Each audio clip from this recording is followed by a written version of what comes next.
Hello there people, this is Brucey or Nintendo Bruce, and this is a Yu-Gi-Oh! 5D's Decade Duels gameplay commentary. Wow, that's a mouthful. And yeah, it's brought to you because you guys like the other one so much, so I thought, okay, let's do another one for the people, and yeah, again, if you guys keep liking it, then I'm going to do more and more of these, so just let me know how you feel.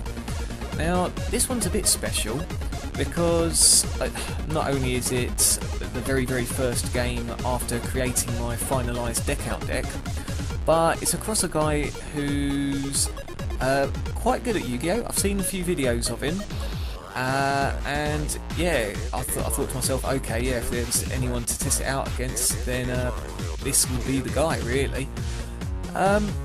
So yeah, I was quite excited when he joined the match. Yeah, and we got down to it basically. I was thinking, because of this being a deck out deck, and I've seen that he created a Samorg deck before, I was thinking to myself, oh, for the love of Christ, please don't be the Dark Samorg deck, please, otherwise this would just wreck this deck. For those of you that haven't really played with a deck out deck yet, you pretty much set everything. I mean, look at my hand, you know, set the Morphing Jar, set the Spirit Reaper, set the Needleworm, set the Arcana Force, Shallow Grave, sets cards. Luckily I found out later that this wasn't the case, but I was still sweating it a little bit. So, as you can see here, already did a little bit of discarding, and I thought, oh wow, got a few cards out of them straight away, hopefully this duel will go good. And I'm not sure if you guys noticed, but I thought to myself before setting the Spirit Reaper, okay, should I just set another Needleworm just to burn through the cards? But I thought, no, next turn, you know, he's going to have at least another monster out. And as we see right here, he's got 3 of them out, so I might as well have just set something which can stall him. And luckily, it did. And I've got the Book of Moon set, just in case he tries to take control of the Spirit Reaper. And instead of destroying it, it will just put it into face down defense mode and we say no more about it, basically. So here we've got the Morphing Jar 2. I thought, awesome. To be honest with you, I wasn't entirely proud of this play at first, because I thought to myself, perhaps I should have set the Needleworm, let him summon another monster, go from there, you know. But as you'll soon find out, it ends up wrecking his deck, at least a third of his deck. And I actually felt quite bad, but at least I knew my deck out deck was doing the job, so yeah, it wasn't all you know, tears and remorsefulness, if that's a word. If you guys have seen the deck out deck that should be posted by the time that I've done this, you'd notice that I'm not entirely fussed about the Royal Decree that's there as well. This deck out deck's only got 6 trap cards, and even then they're not entirely detrimental, but you know, it's going to be a pain if I do draw any traps from now on. And luckily for me, from the Morphing Jar, that very first card, Sangan. You know, perfect, that can either grab a Morphing Jar or practically anything in my deck. So I was thinking, okay, things are looking good. But when he picked up the Plague Spreader, I instantly thought, okay, if this is a zombie deck, he's going to try and bring out Dark Ruler Hades. So I need to somehow get rid of that. And unfortunately Morphing Jar does shuffle the monsters that appear. So I thought, okay, you know, 50-50, it's like flipping a coin. You know, let's just have a stab in the dark here. Otherwise, well, poo. And poo was the case. So, lost a card from the top of my deck. Cyber Valley, no biggie at this time, luckily. So, it becomes his turn. And unfortunately, he does do what I was dreading. You know, flip up the Spreader Zombie and bring out revived Dark Ruler Hades, I think the full name is. So again, that negates any effects from any zombie monsters while that's face up on the field. So yeah, not feeling too hot at this point, but at least I've got another monster on there, Book of Moon just in case. You know, it's all good, it's all good. And then unfortunately, he does use Plague Spreader's effect as well, again, as you'll soon find out. So he's having a little bit of a think here. And me just bricking it. So Zombie Master instead of using Plague Spreader's effect, he just instantly summons it with Zombie Master's effect, just special summons it. So yeah, 2 Revive King Hades just in case I get rid of one of them. Not, you know, that's good play, fair enough. Just in case I get rid of one, there's another on the field. Annoying for me, definitely. And there we go with the Synchro Summon. So, without a shadow of a doubt, he's going to attack the Sangan.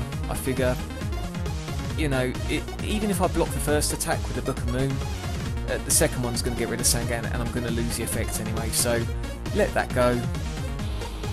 And Book of Moon one of his Hades on the second attack, so that I can at least, well, try and beat it up. Actually, you'd have noticed there that his defense is 0 when face down. So, yeah. From that, he then makes it my turn. And what do I draw? Level Limit Area B. Even better, whacks both of them into defence essentially. So yeah, get rid of some cards. Down to 14 now. So getting there. I was quite happy that I got rid of Chaos Sorcerer as well, because that would have been a pain in the backside, to say the least. I think to myself, okay, even though there's Gale at first, I hope he doesn't bring that out, but let's go for the Shallow Grave, bring out a Morphing Jar, and we'll go from there really, see what happens. So there we go. And you know what the weird thing is? You notice I was looking at setting Arcana Force 0. So in my mind, somehow in my warped mind, I thought, okay, yep, that's my summon done, and that's it after this. Just hopefully he doesn't draw anything. But yeah, you will see this is a huge misplay, an absolute huge misplay, and I will get my backside kicked for it. So I think, okay, level limit area B, all good. Feeling happy with myself. I'm thinking, ah, sweet. Needleworm's taken out the Hades. When will you ever see that on YouTube? So yeah, end it without even thinking, and literally, as soon as it became his turn, I thought, bugger. What happened to my Arcana Force? Didn't I set that? And yes, I am going to get punished now. So, 5 King Hades out. Again. Negates the effect of Morphing Jar, which is frustrating for me to say the least. So Zombie Master, he's just going to special summon the buggery out of his deck. And by deck obviously I mean graveyard as well, because that's what zombies love. So second Zombie Master, I believe it was Plague Spreader there, yeah, there we go. So yeah, this is terrible. Needleworm face up with its almighty 750 attack. Yeah, although it's almighty, pales in comparison compared to 2450, 2400, in fact anything he summons basically. So Doom Kaiser Dragon. Admittedly I thought it was going to be another Hades, but never mind. Just reading the effect there thinking, what is it this does again? I never see anyone play this. So I started counting the figures to myself thinking, okay, right, you know, he could end up finishing me. And you know what? I think if he'd have attacked with Zombie Master first, then he might have. I mean, if we count it up now, that's what, 650 difference. And yeah, that would have finished me off exactly. So luckily, he didn't realise that. And to be honest with you, I didn't realise that at the time. I just thought, oh boy, I'm dead. So yeah, he sets. I'm thinking, okay, that's probably not any more magical trap destruction. You know, I've got rid of the MST. He's done Giant Trunade already. I can't even remember if the Heavy Storm was gone in the meantime as well. So it's probably Royal Decree. So level limit area B should be safe. So yep, whack that out. And I thought, okay, Royal Decree face down. Just in case he does come across any extra spell or trap destruction, I'll set the Mirror Force as a dummy. And he probably knows that I know that I laid a trap, just for the sake of it. But I laid one anyway. And obviously, as any player, right at the end of the turn, after setting you know, any spell or trap cards, you activate Royal Decree right at the end of the turn.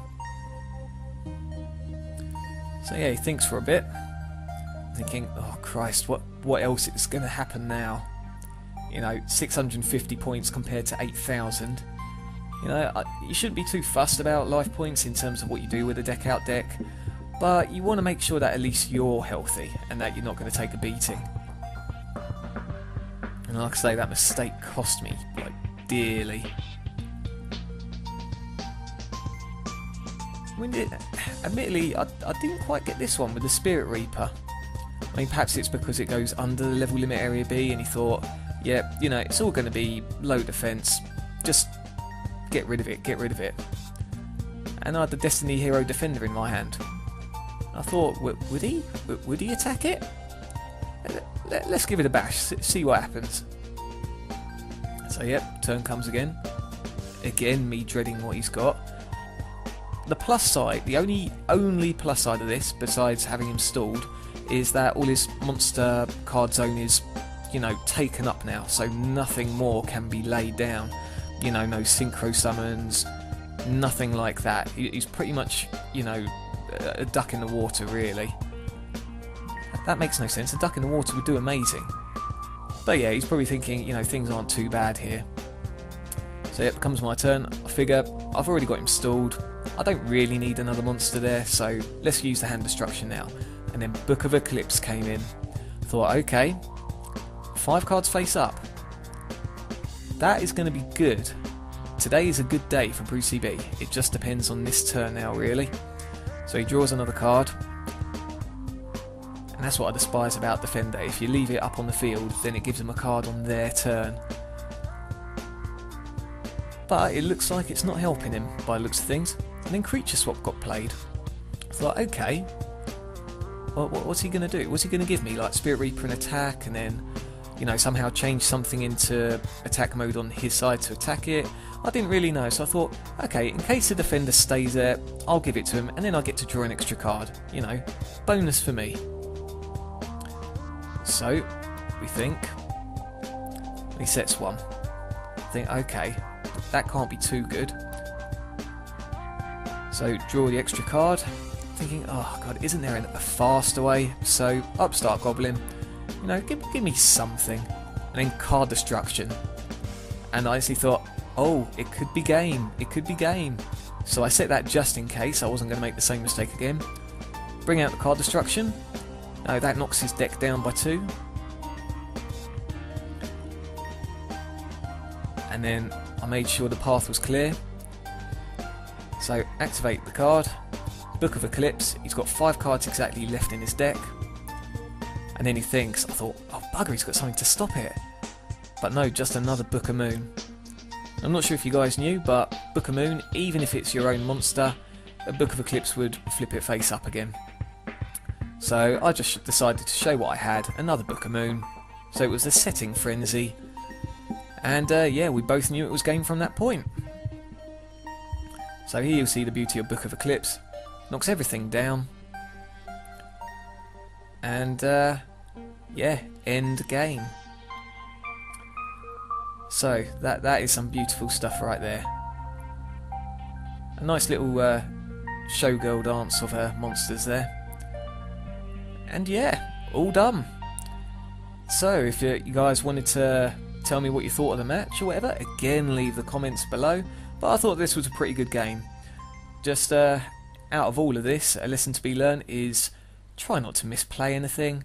It would cost you dearly. Anyway, guys, take care. I'll see you again soon.